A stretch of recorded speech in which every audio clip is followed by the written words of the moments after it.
Como habrán visto o verán cuando les toque ir a renovar, por ejemplo, sus cédulas al Departamento de Identificaciones, van a encontrar que a partir de ahora hay un pequeño cambio y en nuestro documento de identidad todos pasamos a figurar como donantes de órganos, a no ser que se manifieste o se solicite lo contrario. Saludamos al director del INAT, un gustazo tenerle, doctor Hugo Espinosa, ¿cómo le va? Un gusto para mí y a las órdenes, ¿verdad?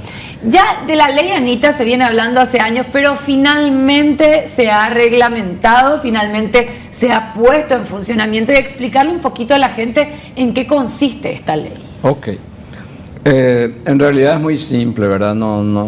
La ley es muy clara y muy fácil de entender, ¿verdad? Toda persona mayor de 18 años, ante su fallecimiento, si no se declaró adverso o contrario a la donación de órganos, es un donante de órganos, así de sencillo es.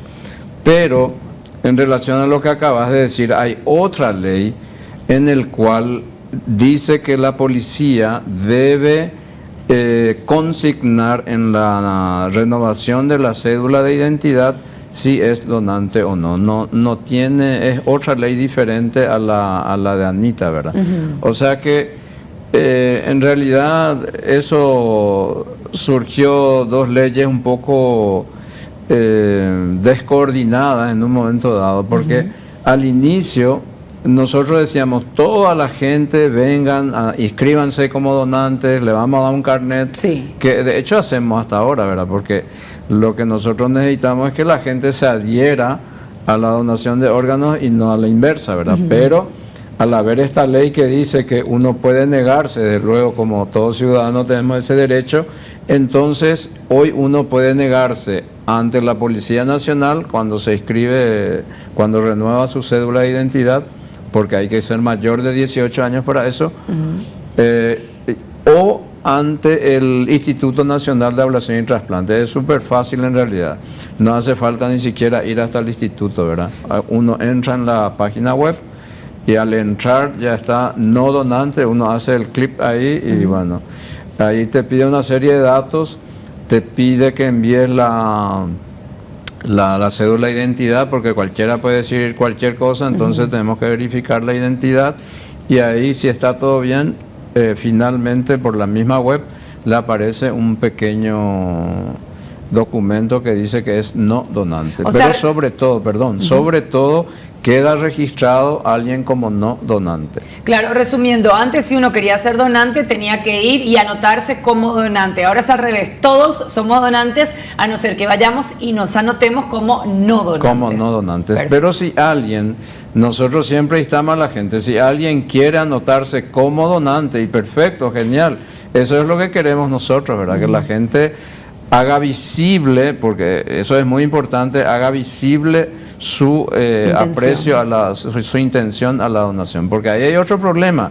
Fallece esa persona y finalmente si no hay algún documento visible, fácil, como la cédula por ejemplo, entonces ahí siempre empieza el cuestionamiento de la familia, que la familia no quiere. En realidad nosotros no buscamos saber lo que quiere la familia, sino la persona que ha fallecido, ¿verdad? De eso se trata finalmente. Es como un testamento, ¿verdad?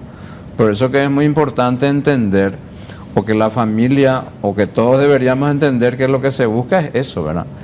Que el fallecido haya manifestado de alguna manera su voluntad hacia la donación. Bien. Justamente respecto a eso, doctor, consultarle, por ejemplo, si en este caso fallece, yo soy madre, mi hijo tiene 18, 19, 20 años, mayor de edad, él se puso como donante, pero yo no quiero, o sea, la familia se opone. En ese caso, digamos, obviamente se hace caso al documento presente y no a la familia, ¿verdad? Debería ser así. Y si es viceversa, si él se puso como no donante, pero yo como familiar quiero. Ahí nosotros no entramos a cuestionar, ¿verdad? Cuando la persona fallecida expresó no donante en el medio que corresponde, o por la cédula o por la web, nosotros ni siquiera ahí entramos a... Claro. Aunque la familia diga, yo quiero que sea donante, en ese caso, siempre lo que tratamos es de entender y de ver la voluntad de la persona fallecida. Así quedarían los documentos una vez los renovemos. Ahí lo teníamos en pantalla, si podemos volver a mostrar. Dice donante sí. En caso que no querramos, claramente eso se reemplaza por el no. Entonces, al ir a identificaciones, la policía debería preguntarle a la persona, ¿verdad? Debería, pero ahí hay otro punto que a mí particularmente me preocupa, y uno sabe la cantidad de gente que hay cuando uno va para renovar sus documentos. Y no hay un momento muy reflexivo en ese momento, ¿verdad? Ustedes saben muy bien. Entonces, si alguien me dice y me toma de sorpresa, ¿quiere ser donante? ¿Qué? ¿Entiende? Y tal vez lo más fácil decir sea no, ¿verdad?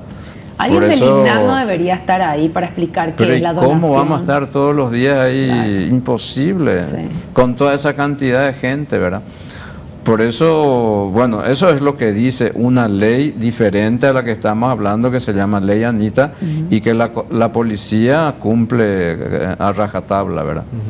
Ahora, director, es importante destacar la importancia, vale la redundancia, el hecho de donar unos órganos, sobre todo para darle oportunidad a otra gente que pueda seguir utilizando los órganos de una persona fallecida.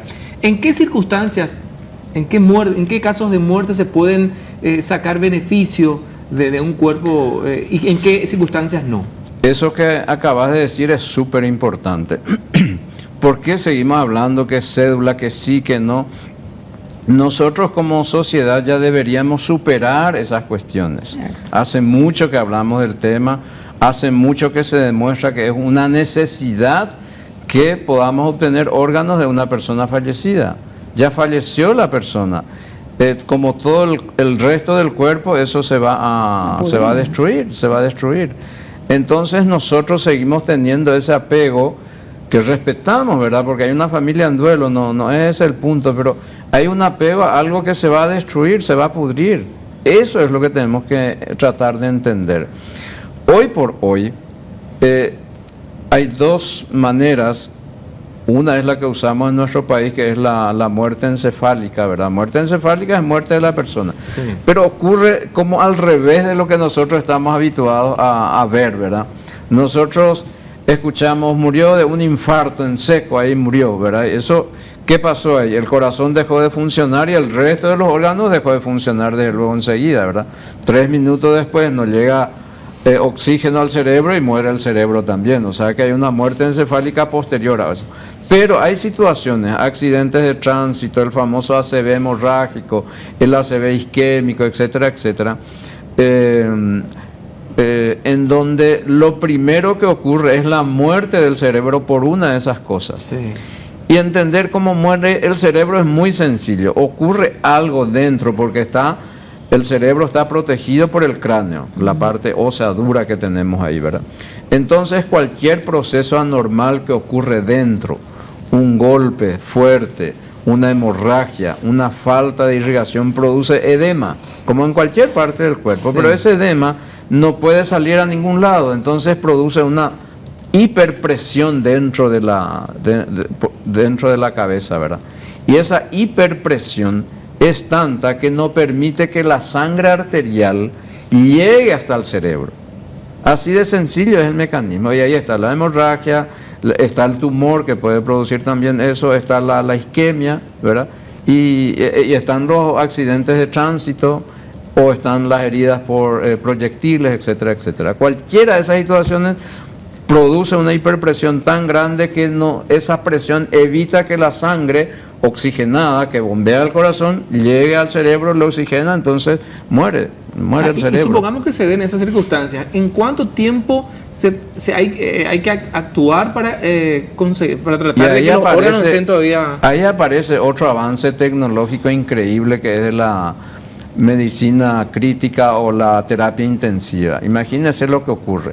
Murió esa persona, muerte encefálica o muerte cerebral, murió. Hoy la terapia intensiva es capaz de mantenerle, escuchen bien lo que les digo, mantener una persona fallecida. ¿Mantener qué? Mantener viable los órganos que aún no están muriendo. ¿Cuáles son? El corazón, el pulmón, el riñón, el hígado, etcétera, etcétera, etcétera. O sea que artificialmente sigue intubado, ¿verdad? sigue oxigenándose el resto del cuerpo, pues el cerebro ya no. Entonces son viables todavía esos órganos en una ventana de tiempo que es muy variable. Imagínense lo que hacemos, mantenemos a una persona muerta con los órganos viables con el único objetivo de que sean donantes de órganos. ¿Y cómo se conecta, digamos, con la familia que está esperando un órgano? Correctísimo. Una vez que nosotros confirmamos esa muerte encefálica, ahí se le conversa a la familia. Y nuestra conversación es esa, ¿verdad? Le informamos que la persona, de hecho que la primera noticia o las noticias están dadas por los terapistas. Nosotros no tenemos ninguna, porque ahí también ocurre un punto, fíjate, dice sí en mi cédula y que dice mucha gente, no, pero si ven que es sí en mi cédula, me van a matar más rápido. Esa es una de las maneras que dice la gente, ¿entiende? O sea que no tiene sentido. O sea que una vez que la muerte encefálica está confirmada, porque eso es un proceso, no es que va un genio, le mira a alguien y dice muerte encefálica. No es así, eso es un proceso, lleva horas y hay métodos confirmatorios, ¿verdad? Incluso puede tardar 24 horas, si un menor de 18 años. Eso informa al terapista a la familia. Nosotros aparecemos, los coordinadores del Instituto Nacional de Ablación y Trasplante aparecen después que la muerte encefálica haya sido confirmada y que hemos podido identificar esos órganos viables. Ahí aparece y conversamos con la familia, ¿verdad? Y se le explica que la familia falleció, que sus órganos son viables, que hay una ley que nos permite hacer eso, y bueno, y ahí empieza todo una serie de circunstancias, ¿verdad? Y hay una lista de espera de pacientes que quieran. Detrás de eso ocurre acá y allá hay una lista de espera que está muy atenta a los resultados de nuestro trabajo, ¿verdad? Hay mucha gente. O sea que uno trabaja entre dos circunstancias muy diferentes, ¿verdad?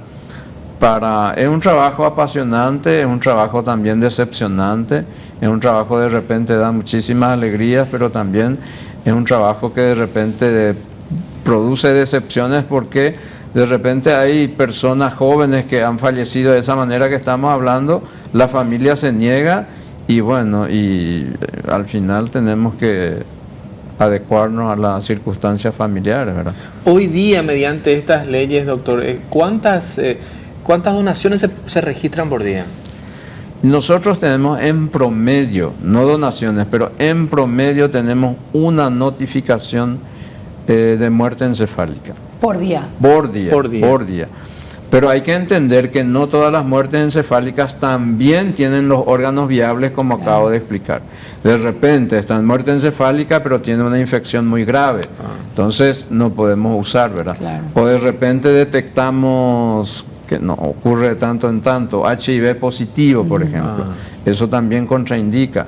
O de repente detectamos situaciones así, o virales o bacterianas, o tumorales incluso, que pueden ser cosas que no se sabía, ¿verdad?